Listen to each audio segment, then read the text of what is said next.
একটি রাজনৈতিক দলের কিছু ব্যক্তি বিভিন্ন জিনিসের টিকিট বিক্রি করে বেড়াচ্ছে, বিভিন্ন জিনিসের কনফার্মেশন দিয়ে বেড়াচ্ছে। যারা এইসব কথা বলে তারা শিরিক করছে। আপনি যদি তাদের কথা শোনেন আপনিও শিরিকের পর্যায়ে পড়ে যাবেন। 1971 সালে তারা তাদের নিজেদের স্বার্থ রক্ষার্থে কিভাবে লক্ষ লক্ষ মানুষকে হত্যা করেছে। বিএনপির দায়িত্ব হচ্ছে দেশকে সঠিকভাবে পরিচালনা করা। যে আমাদের সামনের সময়গুলো কিন্তু খুব ভালো নয়, সামনে অনেক কঠিন সময়ে অপেক্ষা করছে আমাদের জন্য। যে কোনো মূল্যেই দুর্নীতির লাগাম টেনে ধরতে হবে, যে কোনো মূল্যে আইন শৃঙ্খলা পরিস্থিতির লাগাম টেনে ধরতে হবে। আমরা দৃঢ়ভাবে অত্যন্ত আত্মবিশ্বাসের সঙ্গে বলতে পারি, এই বাংলাদেশে যদি দুর্নীতির লাগাম টেনে ধরতে পারে তাহলে একমাত্র বাংলাদেশ জাতীয়তাবাদী দলই পক্ষেই সেটা সম্ভব।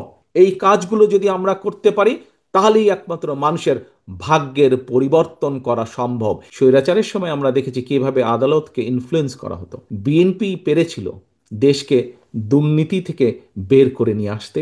ইনশাল্লাহ আগামী দিনেও বিএনপি পারবে। বিসমিল্লাহির রহমানির রহিম।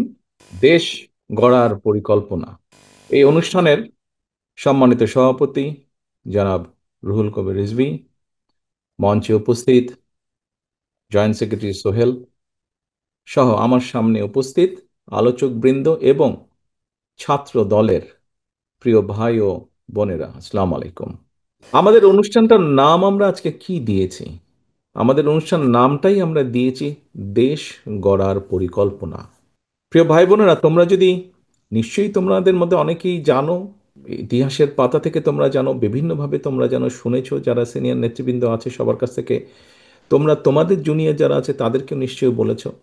এখানে আমাদের আজকে সভাপতি সাহেব ওনার বক্তব্যে একটি কথা বলেছেন যে দেশ স্বাধীনের পরে, 90-এর স্বৈরাচারের আন্দোলনের পরে বিভিন্ন সময় দেশ যখন সংকটের সময় ছিল, সংকটের ভিতর দিয়ে গিয়েছে, এবং তারপরে বাংলাদেশের জনগণ যখন বিএনপিকে দেশ পরিচালনার দায়িত্ব দিয়েছে, তখন ধীরে ধীরে কিন্তু বিএনপি অবস্থার পরিবর্তন ঘটিয়েছে, অবস্থার উন্নতি ঘটিয়েছে বিএনপি।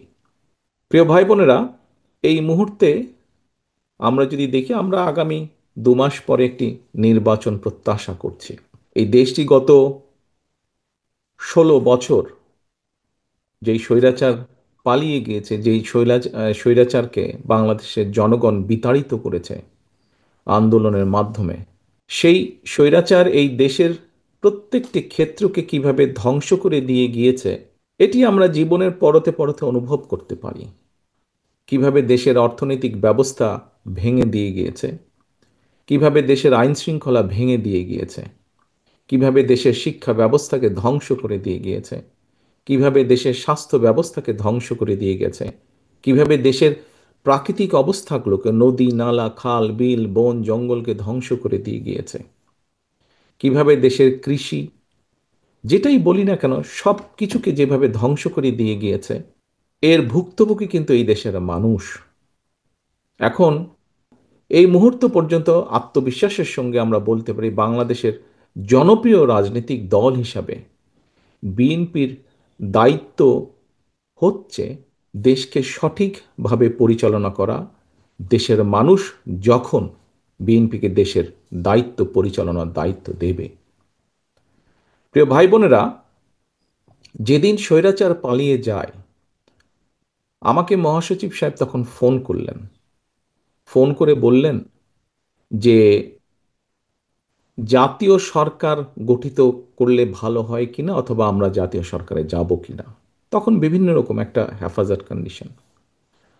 আমি তখন বলেছিলাম যে আমরা জনগণের রায় মাথা পেতে নেব, আমরা জনগণের কাছে যাব, আমরা জনগণ যে সিদ্ধান্ত দেবে তাই আমরা মাথা পেতে নেব। কাজেই আমি সেই মুহূর্তে মনে করেছিলাম যে জাতীয় সরকারে আমরা যাব না। আমাদের লক্ষ্য, আমাদের উদ্দেশ্য সব কিছু নিয়ে আমরা জনগণের সামনে দাঁড়াবো। আমরা স্লোগানে বলি যে জনগণই আমাদের সকল ক্ষমতার, রাজনৈতিক ক্ষমতার উৎস। কাজেই জনগণই যদি আমাদের রাজনৈতিক ক্ষমতার উৎস হয়ে থাকে, তাহলে কেন আমরা জনগণের সামনে গিয়ে দাঁড়াবো না? আমাদের লক্ষ্য বলবো দেশকে নিয়ে, জনগণকে নিয়ে, আমাদের উদ্দেশ্য বলবো দেশকে নিয়ে, জনগণকে নিয়ে। এবং জনগণ যে সিদ্ধান্ত দেবে আমরা মাথা পেতে সেই সিদ্ধান্ত নিব। প্রিয় ভাই বোনেরা, তোমাদের নিশ্চয়ই মনে আছে আজকে থেকে প্রায় 3 বছর আগে বাংলাদেশে তখনও স্বৈরাচার বিপুল দাপটে এই দেশের মানুষের বাক স্বাধীনতার গলা টিপে রেখেছে, দেশের মানুষের রাজনৈতিক অধিকারের গলা টিপে রেখেছে। কিন্তু সেই রক্তচক্ষুকে উপেক্ষা করে আমরা দেশের মানুষের সামনে সংস্কার প্রস্তাব দিয়েছিলাম, যেটি 31 দফা হিসাবে পরিচিত সকলের কাছে, তাই নয়? মনে আছে নিশ্চয়ই তোমাদের। এই 31 দফার মধ্যে তোমরা এই 31 দফা মানুষের কাছে নিয়ে গিয়েছ। আজকে আমরা 31 দফার ভেতর থেকে বিভিন্ন শ্রেণীর মানুষের কিভাবে আমরা ভাগ্যের পরিবর্তন ঘটাতে পারি, সংক্ষেপে তোমাদের সামনে আজকে 8টি সাবজেক্ট উপস্থাপন করা হয়েছে। এর মধ্যে আছে, এখানে এক বোন বলেছে, ক্ষুদ্র জনগোষ্ঠীর প্রতিনিধিত্ব হিসেবে বলেছে, তার প্রশ্নটি অন্যরকম ছিল। অন্য অন্য অনেকেই বলেছে, শিক্ষা নিয়ে বলেছে, অনেক কিছু নিয়ে বলেছে। দেখো, বাংলাদেশ যখন 1971 সালে স্বাধীন হয়, সেই স্বাধীনতা যুদ্ধে লক্ষ লক্ষ মানুষ যুদ্ধ করেছে, লক্ষ লক্ষ মানুষ প্রাণ দিয়েছে যুদ্ধে। অর্থাৎ দেশটি স্বাধীন করার জন্য কিন্তু লক্ষ লক্ষ মানুষকে এক কাতারে এসে দাঁড়াতে হয়েছে। আজকে আমরা দেশ গড়ার পরিকল্পনা, এই কাজটি যদি আমাদেরকে সফল করতে হয়, সারাদিন যে সকল বিষয় নিয়ে তোমরা আলোচনা করলে, এই কাজগুলোকে নিয়ে যদি আমাদের সফল করতে হয়, অর্থাৎ দেশকে যদি সামনে নিয়ে যেতে হয়, মানুষকে যদি তার অবস্থান পরিবর্তন করে ভালো অবস্থানে নিতে হয়, তাহলে আমাদের সকলকে কাঁধে কাঁধ মিলিয়ে কাজ করতে হবে। 5ই আগস্টের পর থেকে আমি গত প্রায় 1 বছরের বেশি সময় ধরে বলে আসছি যে আমাদের সামনের সময়গুলো কিন্তু খুব ভালো নয়। সামনে অনেক কঠিন সময়ে অপেক্ষা করছে আমাদের জন্য। বিভিন্নভাবে বিভিন্ন রকম ষড়যন্ত্র বিভিন্ন জায়গায় হচ্ছে। এই ষড়যন্ত্র রুখে দিতে পারে এই দেশের জনগণ, এবং এই ষড়যন্ত্র জনগণকে নিয়ে সাথে রুখে দিতে পারে বিএনপি, বাংলাদেশ জাতীয়তাবাদী দল। এই ষড়যন্ত্র রুখে দেবার একমাত্র উপায় হচ্ছে গণতন্ত্র, গণতন্ত্র এবং গণতন্ত্র। আমরা যদি গণতন্ত্রকে প্রতিষ্ঠিত করতে পারি, যে কোনো মূল্যে জনগণের মতামতকে প্রতিষ্ঠিত করতে পারি, তাহলে অবশ্যই অনেক ষড়যন্ত্রকে আমরা রুখে দিতে পারবো। কিন্তু ষড়যন্ত্রকে রুখে দিতে পারলেও তারপরেও কিন্তু সামনে অনেক কঠিন সময়। একটু আগেই আমি বলেছি, এবং তোমরা নিজেরাও জানো, তোমরা আজকে ছাত্র দলের প্রতিনিধি হিসাবে এখানে প্রত্যেকে উপস্থিত আছো, ছাত্র হিসাবে তোমাদের নিজেদের ধারণা আছে।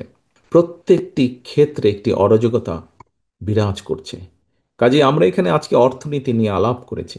আমরা এখানে তরুণ যে সমাজ, কয়েকজন তোমরা প্রশ্ন করেছে, তরুণ যে সমাজ, তাদের সামনে সবচেয়ে বড় যেই সমস্যাটি, তাদের কর্মসংস্থানের বিষয়, এই কর্মসংস্থানের বিষয় নিয়ে আমরা আজকে এখানে আলাপ করেছি।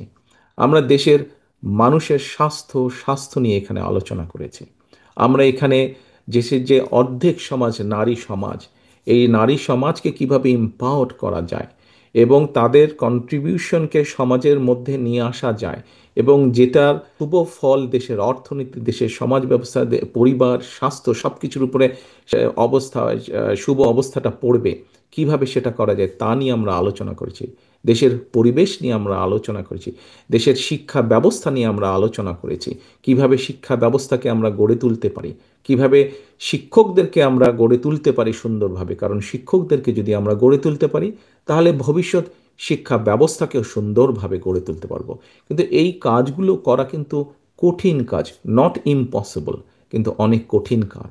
এবং দেশ এবং জাতিকে যদি নেতৃত্ব দিতে হয়, তাহলে অবশ্যই একটি পরিকল্পনা আমাদের সামনে থাকতে হবে। আমি ব্যক্তিগতভাবে বিশ্বাস করি একটি বিষয়, আমরা যতগুলো পরিকল্পনা নিয়েছি, এই পরিকল্পনাগুলোকে সফল করতে হলে যেরকম আমাদের যোগ্য ব্যক্তিদেরকে বিভিন্ন জায়গায় দায়িত্ব দিতে হবে, কিন্তু তার থেকেও 2টি বড় ইম্পর্টেন্ট বিষয় আছে, যেই 2টি বিষয়কে যে কোনো মূল্যে আমাদেরকে অ্যাড্রেস করতে হবে। এবং এই 2টি বিষয়কে যদি আমরা অ্যাড্রেস করতে না পারি, আমাদের পুরা জাতি এবং দেশ সংকটের মধ্যে পড়বে। কি 2টি বিষয়? এক, দুর্নীতি, যে কোনো মূল্যে এই দুর্নীতির লাগাম টেনে ধরতে হবে। 2, আইন শৃঙ্খলা পরিস্থিতি, যে কোনো মূল্যে আইন শৃঙ্খলা পরিস্থিতির লাগাম টেনে ধরতে হবে। যদি আমরা দুর্নীতি এবং আইন শৃঙ্খলার লাগাম টেনে ধরতে না পারি, তাহলে আমরা যে পরিকল্পনাগুলি গ্রহণ করেছি মানুষের স্বাস্থ্য নিয়ে, দেশের ভবিষ্যৎ সন্তানদের শিক্ষা ব্যবস্থা নিয়ে, নারী সমাজকে এম্পাওয়ার্ড করার জন্য, দেশের কৃষি ব্যবস্থা, প্রত্যেকটি পরিকল্পনা আমাদের বাধাগ্রস্ত হবে, স্লো হয়ে যাবে আমাদের। সেজন্যই আমাদের সরকার গঠনের সুযোগ পাওয়ার সাথে সাথে সর্বপ্রথমে আমাদেরকে নজর দিতে হবে, সর্বপ্রথমে আমাদেরকে ব্যবস্থা করতে হবে দুর্নীতির লাগাম কিভাবে আমরা টেনে ধরব। বিএনপি 2001 সাল থেকে 2006 সাল পর্যন্ত যখন দেশ পরিচালনার দায়িত্বে ছিল, তার আগে যেই স্বৈরাচারকে বিদায় করা হয়েছিল, সেই স্বৈরাচার যখন দেশ ক্ষমতায় ছিল, সেই সময় কিভাবে তারা দুর্নীতিতে দুর্নীতি ছেয়ে ফেলেছিল দেশকে, এবং 2001 সালে দায়িত্ব পাবার পরে কিভাবে খালেদা জিয়ার সরকার ধীরে ধীরে ধীরে ধীরে দুর্নীতির অবস্থার উন্নতি ঘটিয়েছিল, দুর্নীতি থেকে ধীরে ধীরে কিভাবে দেশকে বের করে নিয়েছিল, একটি আন্তর্জাতিক সংস্থার সংস্থার যে অ্যানালাইসিস, সেই অ্যানালাইসিস একদম পুরা সুন্দরভাবে তোমাদের সামনে তুলে ধরা হয়েছে সেই লিফলেটটার মধ্যে। কাজেই আমরা দৃঢ়ভাবে, অত্যন্ত আত্মবিশ্বাসের সঙ্গে বলতে পারি, এই বাংলাদেশে যদি দুর্নীতির লাগাম টেনে ধরতে পারে, তাহলে একমাত্র বাংলাদেশ জাতীয়তাবাদী দলই পক্ষেই সেটা সম্ভব। সেইটি করা সম্ভব একমাত্র কারণ আমরা অতীতে করেছি, আমরা ইনশাল্লাহ ভবিষ্যতে দেশের মানুষ ভবিষ্যতে ইনশাল্লাহ আমরা সেই কাজটি করিয়ে দেখাতে পারবো। এই যে স্বৈরাচার, পলাতক যে স্বৈরাচার, তারা বিএনপির সম্পর্কে যেসব মিথ্যা প্রপাগান্ডা ছড়াতো, আমরা ইদানিং লক্ষ্য করছি কিছু কিছু ব্যক্তি বা দল ঠিক একই সুরে গান গাইছে বা একই সুরে কতগুলো কথা বলার চেষ্টা করছে। এখন প্রশ্ন হচ্ছে, তাদেরও তো দুইজন ব্যক্তি আমাদের সাথে সেই সময় সরকারে ছিল। এই দুজন ব্যক্তি পৃথিবীতে আর নেই। দুজনই সিনিয়র মানুষ, দুজনেই সিনিয়র রাজনীতিবিদ ছিলেন। তারা তারা গত হয়েছেন। কাজেই যে মানুষ নেই তাদের সম্পর্কে অবশ্যই খারাপ কথা বলা উচিত নয়, তাদের প্রতি পরিপূর্ণ সম্মান রেখেই বলতে চাই, সেই দুইজন ব্যক্তির বিএনপি সরকারে শেষ দিন পর্যন্ত থাকা প্রমাণ করে দেয়, দুটো জিনিস প্রমাণ করে যৌক্তিকভাবে। এক, তারা অবশ্যই পূর্ণ কনফিডেন্স ছিল খালেদা জিয়ার উপরে যে খালেদা জিয়া দুর্নীতির বিরুদ্ধে যুদ্ধ করছে, সেজন্যই তারা শেষ দিন পর্যন্ত ছিল, সেজন্যই তারা শেষ দিন পর্যন্ত ছিল। এখন তাদের দলের অন্য যে যত বড় বড় কথা বলি কি না কেন, খালেদা জিয়া শেষ দিন পর্যন্ত দুর্নীতির বিরুদ্ধে যুদ্ধ করেছে এবং দুর্নীতির অবস্থার পরিবর্তন ঘটেছে, এই আত্মবিশ্বাস তাদের মধ্যে ছিল। তারা দেখেছিল সেই সরকারকে, কারণ তো সরকারের ভেতরেই ছিল, সেজন্যই তারা শেষ দিন পর্যন্ত এই বিএনপি সরকারের সাথে তারা ছিল। আমরা এইভাবেই ধরে নিব, আমরা অন্য কিছু বলতে চাই না। কেউ কেউ বলে থাকে, তাদেরই কেউ কেউ বলে থাকে যে তাদের বিরুদ্ধে কোনো কিছু অভিযোগ পাওয়া যায় না। আজকে যখন নিরপেক্ষ কোর্ট বসেছে, স্বৈরাচারের সময় আমরা দেখেছি কিভাবে আদালতকে ইনফ্লুয়েন্স করা হতো, কিন্তু স্বৈরাচার পালিয়ে যাওয়ার পরে মোটামুটি আমরা বলতে পারি যে আদালত এখন নিরপেক্ষ, নিরপেক্ষতা আমরা আশা করি। সেই নিরপেক্ষ আদালত থেকে আমরা দেখেছি কারো বিরুদ্ধেই কোনো জিনিস প্রমাণিত হয়নি, এটি ছিল প্রোপাগান্ডা। কাজেই আমাদেরকে আজকে এই কনক্লুশনই আসতে হবে যে একমাত্র বিএনপি পেরেছিল দেশকে দুর্নীতি থেকে বের করে নিয়ে আসতে। ইনশাল্লাহ আগামী দিনেও বিএনপি পারবে। বিগত বিএনপি সরকারের সময় আমরা বিভিন্ন আইন শৃঙ্খলা বাহিনী তৈরির মাধ্যমে আমরা দেশে আইন শৃঙ্খলা পরিস্থিতির উন্নতি ঘটিয়েছিলাম। হ্যাঁ, পরবর্তীকালে আমরা দেখেছি যে এই যে বিগত যে স্বৈরাচার পালিয়ে গেছে, তারা তাদের ক্ষমতার অপব্যবহার করে সেই আইন শৃঙ্খলা বাহিনীকে রাজনৈতিক স্বার্থে ব্যবহার করেছিল, এবং রাজনৈতিক স্বার্থে ব্যবহার করে পুরা জাতি দেশকে বিশ্বের সামনে কলঙ্কিত করেছে। সেই আইন শৃঙ্খলা বাহিনীকেও তারা কলঙ্কিত করেছে, সেটি হচ্ছে তারা অপব্যবহার করেছিল। কিন্তু বিএনপি দেশের স্বার্থে কোনো কিছু বিবেচনা, রাজনৈতিক প্রিফারেন্স না দিয়ে বরঞ্চ কিভাবে মানুষের শান্তি শৃঙ্খলা প্রতিষ্ঠিত করা যায়, কিভাবে দেশের আইন শৃঙ্খলা প্রতিষ্ঠিত করা যায়, তার প্রতি মনোযোগী ছিল। সেটাই ছিল বিএনপির কাছে প্রায়োরিটি, যে বাংলাদেশের মানুষের শান্তি শৃঙ্খলা, আইন শৃঙ্খলা যদি ফিরিয়ে আনতে হয়, সেটিও বিএনপির পক্ষেই করা সম্ভব। প্রিয় ভাই বোনেরা, কিছু কিছু মানুষ বা কোনো কোনো গোষ্ঠী ইদানিং বলতে শুনেছি, বা বিভিন্ন জায়গায় কেউ কেউ সোশ্যাল মিডিয়ায় বলে যে অমুককে দেখলাম, তমুককে দেখলাম, তমুককে দেখলাম, এবার অমুককে দেখুন।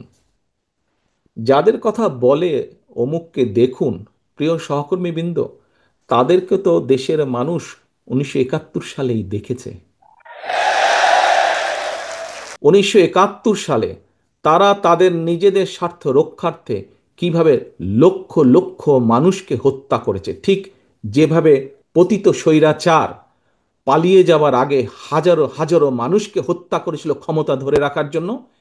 এই যাদেরকে কেউ কেউ বলে যে একবার দেখুন না এদেরকে, তাদেরকে দেশের মানুষ 71 সালেই দেখেছে নিজেদের রাজনৈতিক স্বার্থ রক্ষার্থে লক্ষ লক্ষ মানুষকে শুধু হত্যাই করেনি, তাদের সহকর্মীরা কিভাবে মা বোনদের ইজ্জত পর্যন্ত লুট করেছিল। এই কথাটি আমাদেরকে মনে রাখতে হবে। প্রিয় ভাই বোনেরা, আমাদের লক্ষ্য একটাই, আমাদের উদ্দেশ্য একটাই, কি? দেশকে আমাদের গড়তে হবে।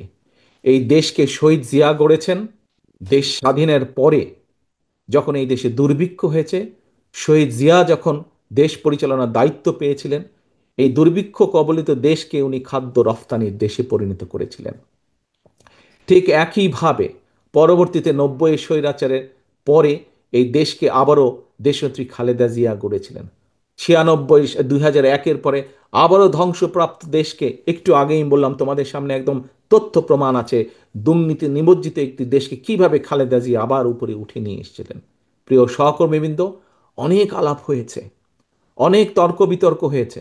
গত এক বছর ধরে আমরা দেখেছি, পত্রিকার পাতা খুললেই, টিভি চালালেই, ইউটিউবে গেলেই আমরা দেখেছি বিভিন্ন সংস্কার নিয়ে আলোচনা হয়েছে। কিন্তু একটি সংস্কার মধ্যে তোমরা আজকে যেই কয়টি বিষয় নিয়ে আলোচনা করেছো, তোমাদের কর্মসংস্থান, তরুণ সমাজের কর্মসংস্থান নিয়ে আলাপ করেছো, মহিলাদের এম্পাওয়ারমেন্ট নিয়ে আমরা আলোচনা করেছি, কৃষকের কৃষি কার্ড নিয়ে আমরা আলোচনা করেছি, আমরা মানুষের স্বাস্থ্য সেবার জন্য প্রান্তিক মানুষের দোরগোড়ায় স্বাস্থ্যসেবা পৌঁছে দেওয়ার জন্য আমরা স্বাস্থ্যকর্মীর বিষয় নিয়ে আলোচনা করেছি। আমরা আরও আলোচনা করেছি কিভাবে আমরা খাল খনন করব, কিভাবে আমরা বৃক্ষরোপণ করব। তোমাদের কাছে একটি প্রশ্ন, বিগত এক বছর ধরে আমরা যে সংস্কার আলোচনা দেখলাম, বহু দলের বহু, এই যে সরকার যে উদ্যোগ গ্রহণ করেছিল, এগুলি, এই যে আজকে তোমরা এই যেই বিষয়গুলি নিয়ে আলোচনা করেছো, সেই বিষয়গুলো কি তোমরা মনে করো এই প্রত্যেকটি বিষয় প্রত্যেকটি সাধারণ মানুষের জীবনের সাথে সম্পর্কিত? হ্যাঁ, যেগুলা সংস্কার নিয়ে আলাপ হয়েছে, এর মধ্যে বিএনপিও 3 বছর আগে অনেক কিছু বলেছে, সেই সংস্কারগুলো প্রয়োজন। তবে সবচাইতে বেশি প্রয়োজন মানুষের ভাগ্যের পরিবর্তন। এই কাজগুলো যদি আমরা করতে পারি, তাহলেই একমাত্র মানুষের ভাগ্যের পরিবর্তন করা সম্ভব। এবং মানুষের ভাগ্যের পরিবর্তন হলে, মানুষের যখন তরুণ যুবক যুবতীরা যখন চাকরি বাকরি কর্মসংস্থান করতে পারবে, কৃষক যখন কৃষি কার্ডের মাধ্যমে ধীরে ধীরে স্বাবলম্বী হয়ে উঠবে, নারী যখন ফ্যামিলি কার্ডের মাধ্যমে ধীরে ধীরে স্বাবলম্বী হয়ে উঠবে, যখন আমরা দেশের মানুষের আস্তে আস্তে ধীরে ধীরে রোগীর সংখ্যা কমিয়ে ফেলতে পারবো, যখন আমাদের খাল বিলগুলোতে পানি থাকবে, বন্যা হবে না, তখনই মানুষের ভাগ্যের পরিবর্তন ঘটবে। এবং মানুষের ভাগ্যের পরিবর্তন ঘটা মানে দেশের ভাগ্যের পরিবর্তন ঘটবে। বিএনপি বাংলাদেশকে সিঙ্গাপুরও বানাতে চায় না, মালয়েশিয়াও বানাতে চায় না, কানাডাও বানাতে চায় না, যুক্তরাষ্ট্র বানাতে চায় না। আমরা চাই একটি স্বাবলম্বী বাংলাদেশ, যেই বাংলাদেশে মানুষ দেশের ভিতরে কর্মসংস্থানের ব্যবস্থা থাকবে, খেয়ে পরে বেঁচে থাকবে, শান্তিতে থাকবে, যেখানে দুর্নীতি নিয়ন্ত্রণ থাকবে, দুর্নীতির লাগাম টেনে ধরতে আমরা সক্ষম হব। সেরকম একটি বাংলাদেশ চাই। অনেক কথা হয়েছে, আসো, আজকে আসো, দেশ গড়ার যে পরিকল্পনা, এই পরিকল্পনা সফল করতে হলে তোমাদেরকে আজকে ছড়িয়ে ছিটিয়ে পড়তে হবে সারা দেশে, যে যেখান থেকে এসেছো। এবং শুধু ছড়িয়ে ছিটিয়ে পড়লে চলবে না, মানুষের দৌড় গোড়ায় চলে যেতে হবে। প্রত্যেকের দৌড় গোড়ায় চলে যেতে হবে, দলের একজন প্রতিনিধি হিসাবে, দলের অ্যাম্বাসাডার হিসাবে। তোমাদের প্রত্যেককে, ছাত্রদলের প্রত্যেকটি নেতাকর্মীকে তোমার এলাকার, গ্রামের, ওয়ার্ডের, ইউনিয়নের গোড়ায় গোড়ায় চলে যেতে হবে, ঘরের দরজায় দরজায় চলে যেতে হবে। মা বোনদেরকে বলতে হবে তাদের জন্য আমরা কি করব, কৃষকদেরকে বলতে হবে তাদের জন্য আমরা কি করব, তরুণ যুবক যুবতীদেরকে বলতে হবে তাদের কর্মসংস্থানের জন্য আমরা কি করব। অর্থাৎ তোমাদের হাতে যে কাগজগুলো আছে, যে কাগজগুলো হাতে আছে, সেখানে প্রায় সমাজের প্রত্যেকটি মানুষের কোনো না কোনো একটি আশার আলো আছে। আমরা যদি একসাথে কাজ করি, ইনশাল্লাহ আমরা সেই বাংলাদেশ গড়ে তুলতে সক্ষম হব যেই বাংলাদেশের প্রত্যাশা আমরা করি। অনেক সময় লাগবে, কষ্ট হবে, অনেক কঠিন, অনেক শত্রু আছে যারা আমাদেরকে বাধা দিবে, কিন্তু এই দেশের মানুষকে কেউ বাধা দিয়ে দাবিয়ে রাখতে পারেনি। ইনশাল্লাহ দেশ গড়ার পরিকল্পনা কাজ যখন আমরা শুরু করব বাংলাদেশের মানুষের রায় নিয়ে, তখনও ইনশাল্লাহ কেউ আমাদেরকে দাবিয়ে রাখতে পারবে না। কিন্তু তোমাদেরকে সকলকে যেতে হবে আজকে মানুষের দৌড়গোলায়, মানুষকে ঐক্যবদ্ধ করতে হবে। বিএনপি আগামী দিনে এই কাজ আপনাদের জন্য করতে চায়। তোমার দল কি? বাংলাদেশ জাতীয়তাবাদী দল। বাংলাদেশ জাতীয়তাবাদী দল এই এই কাজগুলো কৃষকের জন্য এই করতে চায়, নারী সমাজের জন্য এই করতে চায়, ছাত্র ছাত্রীদের জন্য এই করতে চায়, শিক্ষকদের জন্য এই করতে চায়, মসজিদের ইমাম মুয়াজ্জেম সাহেবদের জন্য এই করতে চায়। প্রত্যেকটি মানুষের কাছে তার তার মেসেজগুলো পৌঁছে দিতে হবে। প্রিয় সহকর্মীবৃন্দ, আমরা মানুষ, পৃথিবীতে আমরা বসবাস করি, আমরা মানুষ হিসাবে মানুষের জন্য আমরা কাজ করতে পারি। আমাদের সীমাবদ্ধতা আছে, পার্থিব সীমাবদ্ধতা আছে। সেই পার্থিব সীমাবদ্ধতার মধ্যে থেকে আমরা মানুষকে যা দিতে পারি, যা করতে পারি, আমরা মানুষের কাছে সেটি কমিট করব, সেটি কমিটমেন্ট দেব। এখন যার মালিক আমি বা তুমি কেউ না, তার কমিটমেন্ট কি আমরা দিতে পারি? তার কমিটমেন্ট আমরা দিতে পারি না, যা আমাদের সাধ্যের বাইরে। এখানে আমরা মুসলমান আছি, অন্য ধর্মের মানুষও এখানে উপস্থিত আছে। মুসলমান হিসেবে আমরা বিশ্বাস করি এই পৃথিবীতে এবং পৃথিবীর বাইরে যাবতীয় যা কিছু আছে, আমরা যা কল্পনা করি, যা কল্পনা করতে পারি না, সকল কিছুর মালিক একমাত্র আল্লাহ রাব্বুল আলামিন। আমরা শুনেছি অনেক কিছু একটি রাজনৈতিক দলের কিছু ব্যক্তি বা বেশ কিছু ব্যক্তি বিভিন্ন জিনিসের টিকিট বিক্রি করে বেড়াচ্ছে, বিভিন্ন জিনিসের কনফার্মেশন দিয়ে বেড়াচ্ছে। তো এখন আমি যতটুকু বুঝি, অনেক মুরব্বী ব্যক্তি আছেন, বুজুর্গ ব্যক্তি আছেন ধর্মীয় বিষয়, আমি একজন সাধারণ নর্মাল একজন মুসলমান হিসেবে আমি যতটুকু বুঝি, যা আমার না, আমি যদি তা দেবার কথা বলি, অর্থাৎ যার যেটি আমার না সেটির কমিটমেন্ট যদি করি, তাহলে আমি তার সাথে পাল্লা দিচ্ছি। অর্থাৎ দোজক বেহেশত দুনিয়া সবকিছুর মালিক আল্লাহ। যেটার মালিক আল্লাহ, যেটার কথা একমাত্র আল্লাহ তালাই বলতে পারে, সেখানে যদি আমি কিছু বলতে চাই, আমার নর্মাল দৃষ্টিকোণ থেকে আমি বুঝি যে সেটি হচ্ছে শিরিক, সেটি হচ্ছে শিরিকের পর্যায়ে পড়ে। কাজে তোমাদেরকে ঘরে ঘরে যেতে হবে এবং বলতে হবে যারা এইসব কথা বলে তারা শিরিক করছে, আপনি যদি তাদের কথা শোনেন আপনিও শিরিকের পর্যায়ে পড়ে যাবেন। যার অধিকার একমাত্র আল্লাহ তালার, সেটি একমাত্র আল্লাহর অধিকার। কে কোথায় যাবে, কার ইহকালে কি হবে, পরকালে কি হবে, তার অধিকার একমাত্র, ডিসাইড করার অধিকার একমাত্র আল্লাহ।